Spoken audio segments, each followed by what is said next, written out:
आप सबकी जो परीक्षा है उसमें एक महत्वपूर्ण प्रश्न पत्र है हिंदी भाषा और संप्रेषण, जो कि AACC हिंदी है। तो कल विस्तार से मैंने जब compulsory Hindi BA BCom first year के लिए जो पाठ्यक्रम में प्रश्न पत्र है प्रयोजन मूलक हिंदी, उस पर जब मैंने बातचीत की थी उससे कुछ महत्वपूर्ण प्रश्न बताए थे।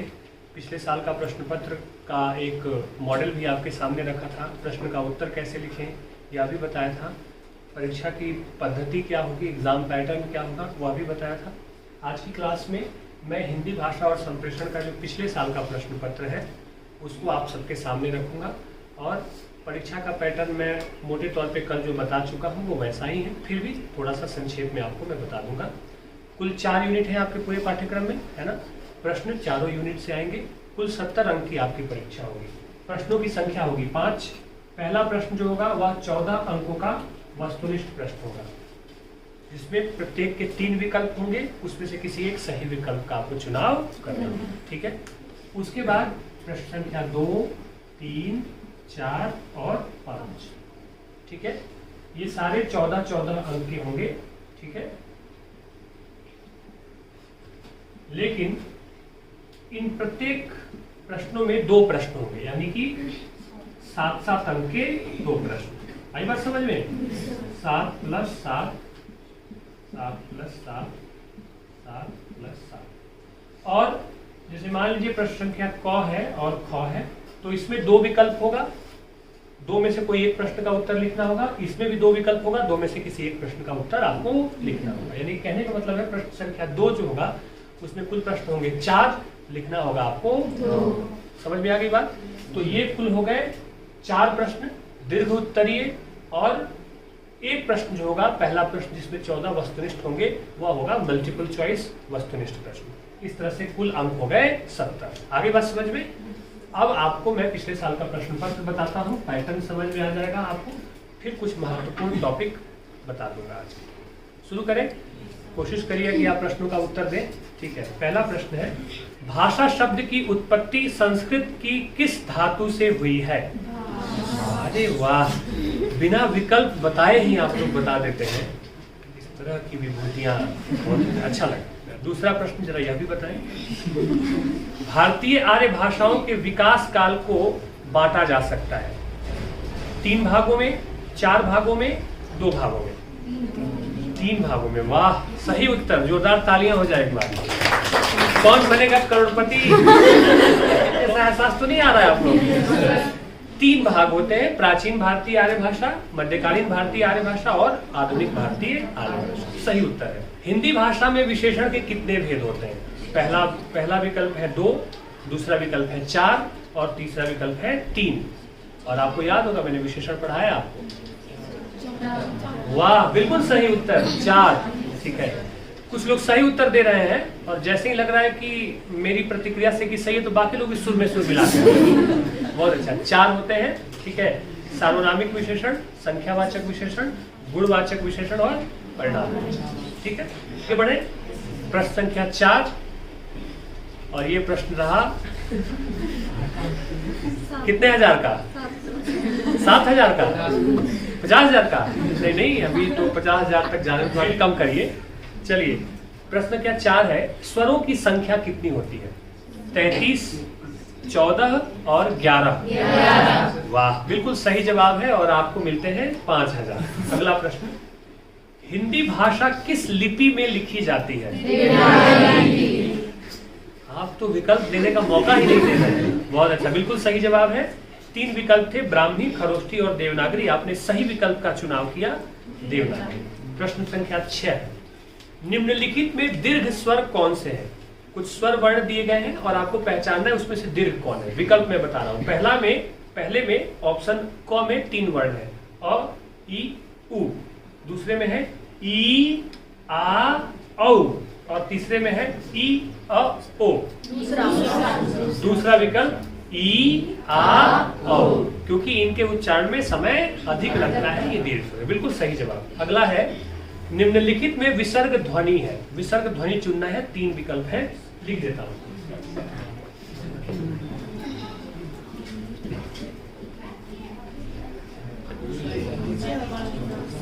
कौन सा सही होगा? बिल्कुल सही जवाब दिया है आप लोगों ने ये। चलिए अगला है, निम्नलिखित में मूर्धन्य ध्वनि कौन सी है? 3 ध्वनियां दी गई हैं, ठीक है। 3 ध्वनियों में से मूर्धन्य चुनना है आपको। ये ध्वनियां है ट, च और प। सही उत्तर? सही उत्तर बिल्कुल ट। आपको याद होगा जो वर्णों का उच्चारण स्थान जो होता है ऋतु रसाणाम मूर्धा, ट वर्ग, री और मूर्धन्य श, इनका उच्चारण किससे होता है? मूर्धा से होता है। तो यहाँ पूछा गया है कि मूर्धन्य ध्वनि कौन सी है, तो सही उत्तर क्या होगा? च का उच्चारण किससे होगा? तालु से, इचु यशानाम तालु। और प का उच्चारण किससे होगा? ओष्ठ से। बहुत अच्छा। उपधमानिया नाम, बहुत अच्छे बच्चे हैं। आगे बढ़े, आप बताइए। उच्चारण की दृष्टि से जिह्वा के कितने भाग होते हैं? उच्चारण की दृष्टि से भी जिह्वा के भाग बताए गए हैं। विकल्प है 2, 3 और 4। नहीं, 3, ठीक है। अग्र, मध्य और पृष्ठ, ठीक है। अगला प्रश्न है उच्छिप्त ध्वनि बताइए। अगला प्रश्न है उच्छिप्त ध्वनि बताएं और विकल्प है च, प और ड़। सही उत्तर, ठीक है। ड़ और ढ ये उच्छिप्त ध्वनियां होती है, ठीक है। आगे बढ़े। प्रश्न है भाषा की सार्थक इकाई होती है। विकल्प है 1 ध्वनि, दूसरा शब्द, तीसरा वाक्य। सही उत्तर क्या होगा? ध्वनि कहने वाले कितने लोग हैं? हाथ खड़ा करें।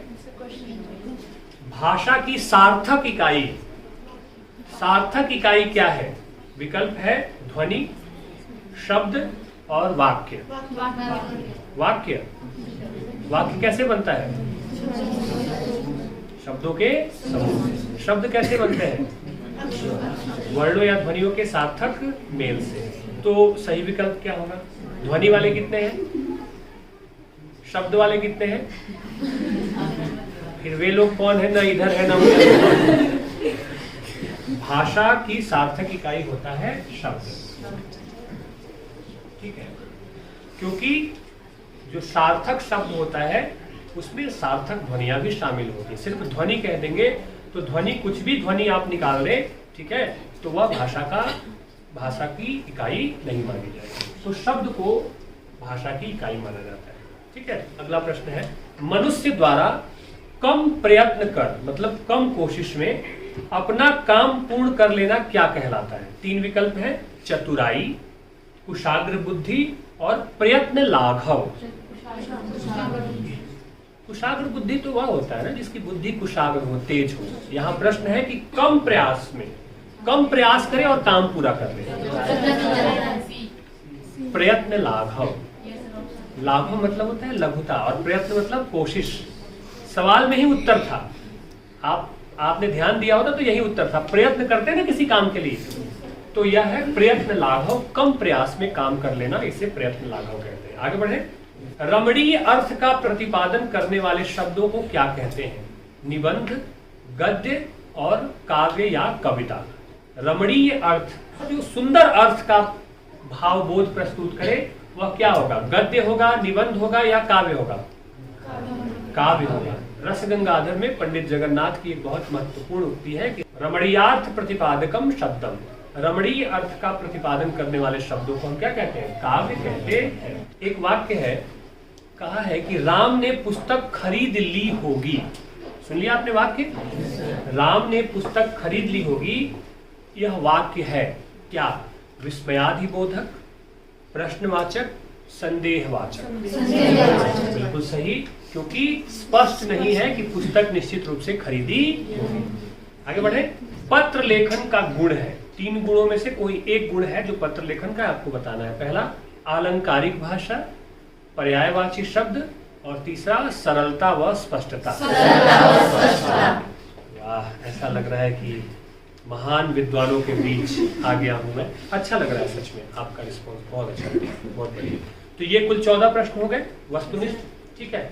अब जो प्रश्न पढ़ रहा हूं, इस प्रश्न को सुनकर मन ही मन सोचिएगा कि इन प्रश्नों का उत्तर कितना आपको आता है, ठीक है।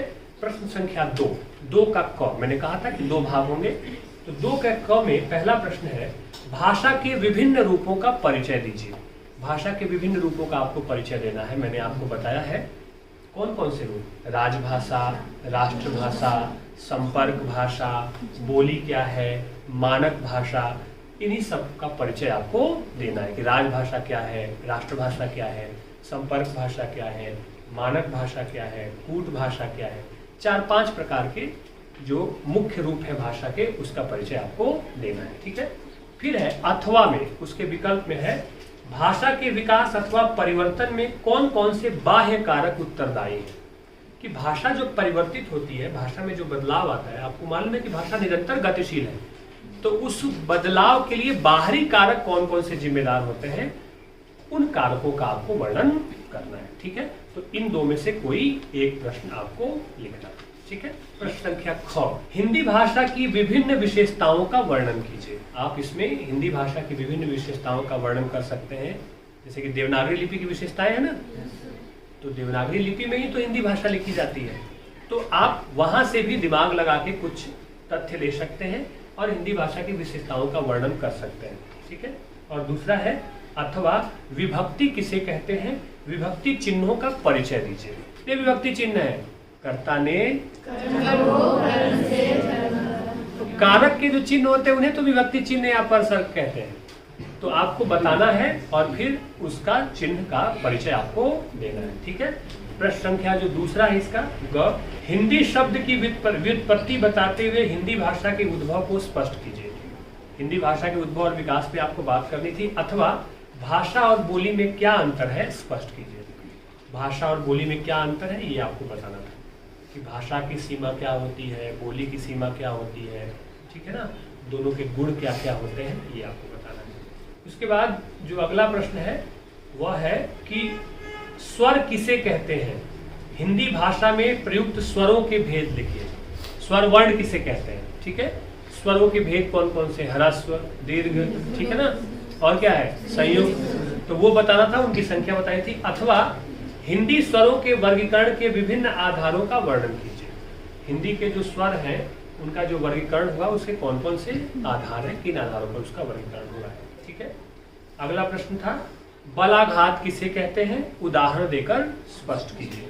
पढ़ चुके हैं आप लोग, बलाघात, संगम और अनुतान। ठीक है। अथवा संगम तथा अनुतान किसे कहते हैं, उदाहरण स्पष्ट कीजिए। दोनों में से कोई एक। और हमेशा याद रखिएगा कि उदाहरण देना ना भूलें, उदाहरण देने से अच्छे अंक आते हैं आपको। अगला था भाषा संप्रेषण के 4 चरण कौन कौन से हैं, लिखिए। अब सिर्फ 4 चरण लिख नहीं देना है, उसके बारे में आपको बताना भी है। अथवा अभिव्यक्ति मानव जीवन का अनिवार्य अंग है, इस कथन की पुष्टि करते हुए अभिव्यक्ति का महत्व स्पष्ट करें। बोलना या अभिव्यक्त करना मनुष्य के जीवन का एक बहुत अनिवार्य हिस्सा है। और अभिव्यक्ति क्यों जरूरी है मनुष्य के जीवन में, अभिव्यक्ति का क्या महत्व है, इस पे आपको प्रकाश डालना है। ठीक है। अगला प्रश्न है भावार्थ और व्याख्या में अंतर स्पष्ट कीजिए। बता देंगे भावार्थ क्या है और व्याख्या क्या है, उदाहरण के साथ। अथवा लेखन कौशल का महत्व स्पष्ट कीजिए। लेखन कौशल की अच्छा लिखा कैसे जाता है, लेखन कौशल का महत्व स्पष्ट कीजिए। तो दोनों में से कोई एक। ठीक है। लेखन कौशल से मतलब है कि सुंदर लेखन कैसे हो, प्रभावी लेखन कैसे हो। ठीक है। अगला है अपने महाविद्यालय के प्राचार्य को छात्रवृत्ति के लिए आवेदन पत्र लिखिए। अथवा अपने भाई के विवाह में सम्मिलित होने के लिए मित्र को निमंत्रण पत्र लिखिए। पत्र लेखन आपको बहुत अच्छे से बताया जा चुका है, व्यक्तिगत पत्र लेखन क्या होता है और सरकारी पत्र लेखन क्या होता है। अगर पत्र लिखने का तरीका आपको आ गया तो एक प्रश्न का उत्तर आपका बड़े आराम से 7 अंक का, प्रयोजन मूलक हिंदी में भी, और एक प्रश्न 7 अंक का हिंदी भाषा और संप्रेषण में, 14 अंक आप अपने लिए सुरक्षित कर सकते हैं। तो ये है प्रश्न पिछले साल के, और इसी आधार पे आपसे प्रश्न इस बार भी पूछे जाएंगे। तो इस बार की परीक्षा के लिए जो कुछ और महत्वपूर्ण विषय है, हालांकि पूरी यूनिट ही महत्वपूर्ण है, सब सिलेबस महत्वपूर्ण है, लेकिन फिर भी जो आपको निश्चित रूप से पढ़ लेना चाहिए, उसमें पहला टॉपिक मैं आपको बताना चाहूँगा भाषा की परिभाषा, प्रकृति एवं विविध रूप। यहाँ से निश्चित रूप से प्रश्न आता है, भाषा क्या है, भाषा की परिभाषा दें, भाषा की विशेषता क्या होती है, और भाषा के विविध रूप कौन कौन से, जो कि मैंने आपको बताया है, राजभाषा, राष्ट्रभाषा, संपर्क भाषा, जनभाषा, मानक भाषा। तो ये आपको बताना है। दूसरा महत्वपूर्ण है हिंदी की वर्ण व्यवस्था। इस वर्ण व्यवस्था में स्वर और व्यंजन दोनों आप पढ़ लें।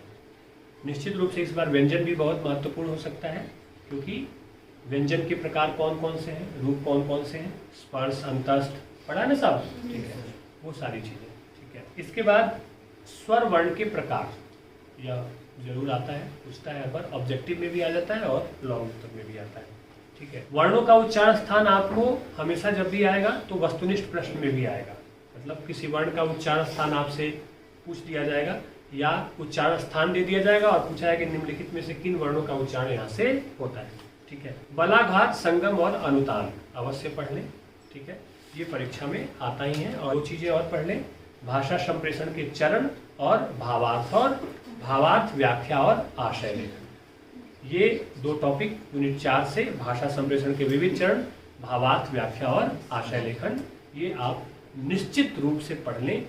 ये विषय बहुत महत्वपूर्ण है, जो परीक्षा में जिन विषयों से परीक्षा में हर बार प्रश्न पूछे जाते हैं, ठीक है प्यारे बच्चों, समझ में आ गया आपको, पैटर्न समझ में आ गया। और फिर आपको कहना चाहूंगा कि अंत में एक और जरूरी बात, कि प्रश्न का उत्तर हमेशा सिलसिलेवार ढंग से लिखने की कोशिश करें, छलांगे ना मारे। 2 का क यहाँ लिखा, 5 का ख लिख रहे हो, 3 का ग लिखा, 4 का ख लिख रहे हो, बिल्कुल ऐसा ना करें। प्रश्न संख्या 2 दे, प्रश्न क्रमांक स्पष्ट रूप से दे, प्रश्न लिख दे तो ज्यादा अच्छा है।